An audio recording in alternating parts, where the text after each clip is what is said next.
All of Pakistan's squad members from the T20 World Cup have been fined 5 million Pakistani rupees or around $18,000 by the PCB following their exit from the tournament. Pakistan were eliminated at the Super 8 stage. They've now missed out on the semi-finals of an ICC men's event for a fourth consecutive time.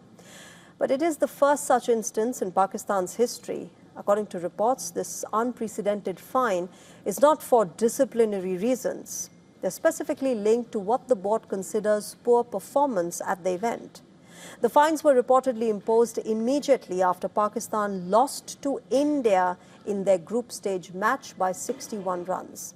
Players were also told that the fines could be waived if Pakistan reached the semis.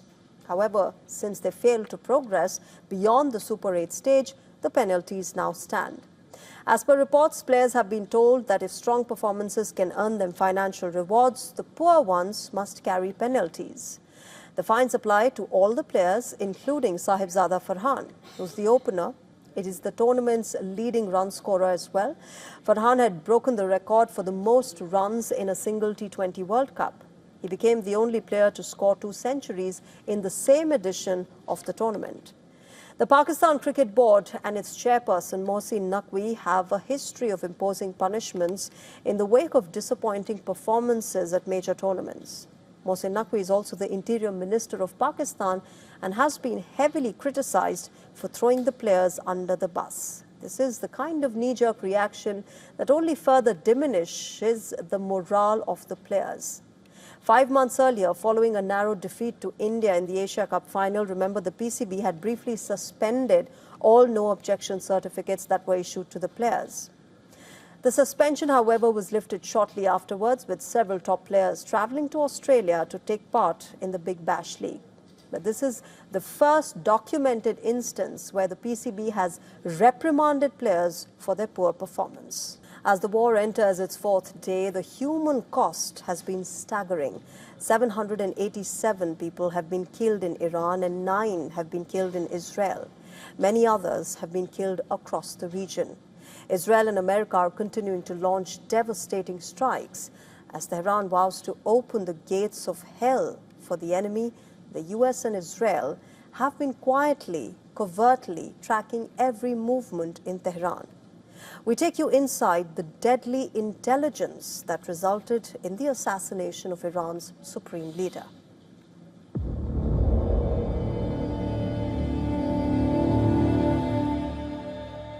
CIA covertly cracks Iran's inner circle. Mossad cyber agents hijack Tehran's eyes. Intelligence unleashes the deadly attack. For months, the mission was never just about bombs. It was about patience. Signals, patterns, silence. Long before the first missile was fired, spy agencies were reportedly watching from the shadows. According to reports, the CIA tracked a tightening security ring around the Pasteur Street compound in Tehran. The target's movements changed. Convoys shifted routes, communications grew shorter, encrypted, and disciplined. But that very discipline triggered deeper surveillance. American intelligence, working closely with Israel, pieced together a pattern of Iranian supreme leader. Now, according to the Financial Times, by hacking Tehran's entire traffic camera network, Israeli agents tracked the bodyguard's personal vehicles, mapping the exact moment the leadership converged. Satellite imagery, intercepted comms, and human sources converged on one conclusion. The exact time and supreme leader was spending extended hours official compound. As Operation Epic Fury and Lion's Roar shattered Iranian defenses, U.S. surveillance assets monitored the compound in real time. Drones provided overwatch. Electronic warfare platforms blinded nearby radars. Then came the order. Precision-guided bunker-buster munitions were released. They were designed to puncture reinforced structures before detonating. Khamenei, along with the IRGC's top brass, were killed. Iran is now trapped in a cycle of grief and violence. With the death toll rising, the streets are filled with chants, tears, and screams for retribution. The man who ruled for decades is gone. Iranian forces have vowed to avenge the death. U.S. and Israel want to finish their job in Iran.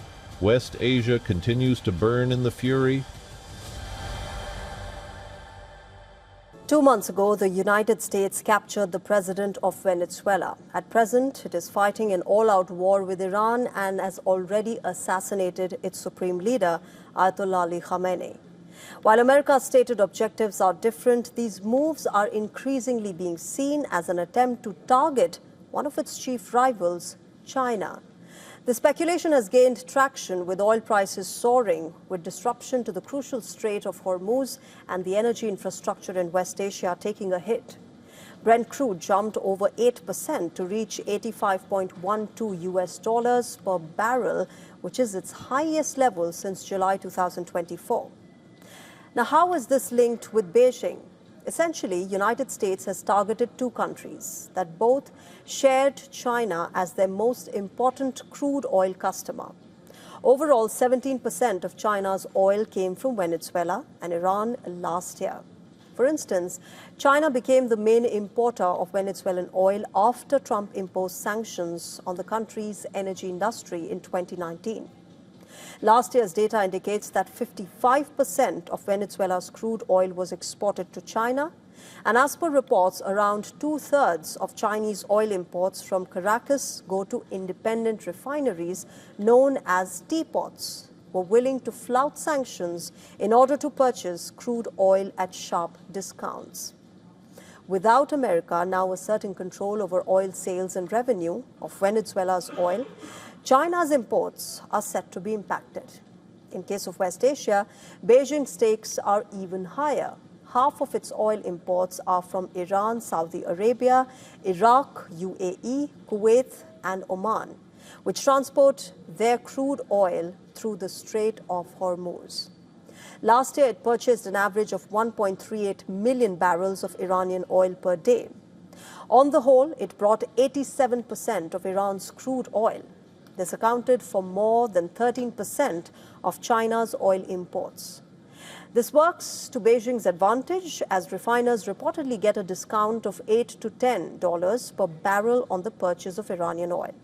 What threatens China even more is the ongoing situation in the Strait of Hormuz, with the IRGC threatening to attack any vessel that passes through it. This might cause a devastating impact on China. China has now broken its silence on these speculations. When asked about the hindrance of oil supplies to Beijing owing to the present geopolitical situation, China's foreign ministry stated that the country will take all necessary measures to ensure its energy security. It also appealed for maintaining safety in the Strait of Hormuz. Energy security is very important to the world economy, and all parties have a responsibility to ensure the stable and smooth flow of energy supply.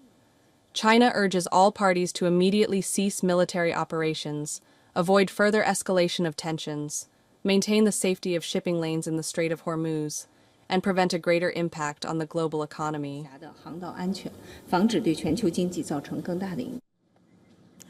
This also assumes significance in the backdrop of U.S. President Trump's upcoming visit to China.